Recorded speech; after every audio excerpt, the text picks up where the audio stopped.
ভারতের থেকে, চায়না থেকে পানিগুলি আসে, এগুলি এসে ফাইনালি বঙ্গোপসাগরে পতিত হয়। সুতরাং এটা বন্ধ করা খুব কঠিন কাজ। এটা যদি উপরের দিকে কাপ্তাই লেকে যেভাবে বাঁধ দিয়ে বিদ্যুৎ উৎপাদন করছে, এভাবে যদি আমরা করতে পারি, তাহলে আমাদের জন্য বন্যা নিয়ন্ত্রণ করাও সম্ভব হবে এবং সস্তায় বিদ্যুৎ উৎপাদন করে বাংলাদেশে বিদ্যুৎ স্বয়ংসম্পূর্ণ হওয়াটাও সম্ভব।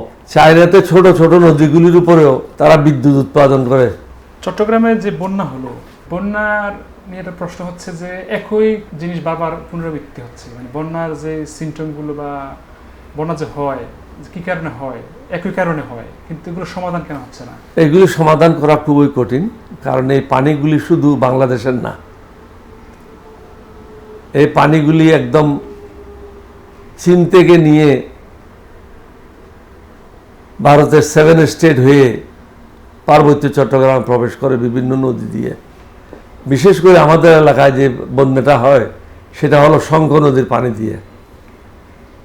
আমি বহুবার প্রস্তাব করেছি শঙ্খ নদীতে বান্দরবনের উপরে একটা কাপ্তাইয়ের মতো একটা বাঁধ দিয়ে বিদ্যুৎ উৎপাদন করার জন্য। এটার ফিজিবিলিটি স্টাডি হয়েছিল, জানি না কী কারণে এটা বাদ পড়ে আছে।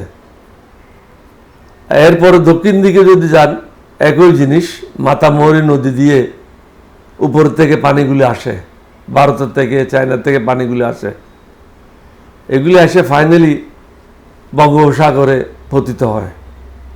সুতরাং এটা বন্ধ করা খুব কঠিন কাজ। এটা যদি উপরের দিকে কাপ্তাই লেকে যেভাবে বাঁধ দিয়ে বিদ্যুৎ উৎপাদন করছে, এভাবে যদি আমরা করতে পারি, তাহলে আমাদের জন্য বন্যা নিয়ন্ত্রণ করাও সম্ভব হবে এবং সস্তায় বিদ্যুৎ উৎপাদন করে বাংলাদেশে বিদ্যুৎ স্বয়ংসম্পূর্ণ হওয়াটাও সম্ভব।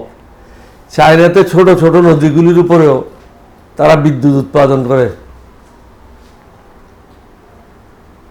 সুতরাং আমাদের দেশে যে অভিন্ন নদীগুলি আছে, প্রত্যেকটাতে বাঁধ দিয়ে আমরাও বিদ্যুৎ উৎপাদন করতে পারি। এই ব্যাপারে আমি অনেকগুলি প্রস্তাব দিয়েছিলাম, কিন্তু জানি না কি কারণে এগুলি দিনের আলো দেখে নাই। আচ্ছা, এটা গেলো চট্টগ্রাম বা বন্যার কথা, কিন্তু ঢাকা শহরে দেখি যে আমরা সামান্য বৃষ্টি হলেই, ঢাকা শহর বলেন বা কোনো শহর বলেন, এগুলো কোনো মা বাপ নাই। এগুলো হলো এতিম শহর। হকাররা দখল করে নিয়েছে ফুটপাত। চট্টগ্রামে 71% রাস্তা পর্যন্ত হকাররা দখল করে নিয়েছে। এটা পৃথিবীতে এই ধরনের কোনো ব্যাপার কোথাও দেখা যায় না। এটা হলো একটা কঠিন কাজ, কিন্তু হকারদেরকে বলতে হবে যে তোমরা তোমাদের জায়গায় চলে যাও, নির্দিষ্ট দোকান নাও, দোকান নিয়ে চলে যাও। রাস্তার উপরে কোনো হকারগিরি চলবে না, ফুটপাতের উপরে কোনো হকারগিরি চলবে না। আর যেখানে যার দোকান থাকবে তাকে তার জায়গাটা পরিষ্কার রাখতে হবে। আপনি সিঙ্গাপুরে যান, পাশে থাইল্যান্ডে যান, প্রত্যেকটা দোকানের সামনে তাদের একটা ডাস্টবিন থাকে, এবং যাই কিছু হয় তার সারাদিনের ময়লাগুলি ওই ডাস্টবিনে থাকে, অথবা পলিথিনের একটা প্যাকেট থাকে, ওই প্যাকেটের মধ্যে থাকে। তারা দিন শেষে ওইটা নিয়ে ময়লার ডিপুতে ফেলাই দেয়। আমাদের এখানে যার ইচ্ছে যেখানে ময়লাগুলি ফেলাবে, এটার কোনো নিয়ন্ত্রণ নাই। নিয়ন্ত্রণের জন্য নাই, অদক্ষ লোকেরা, অকর্মণ্য লোকেরা, চাঁদাবাজেরা বিভিন্ন দায়িত্ব নেয় দলীয় দৃষ্টিকোণ থেকে। এগুলো দলীয় দৃষ্টিকোণ থেকে হলে হবে না।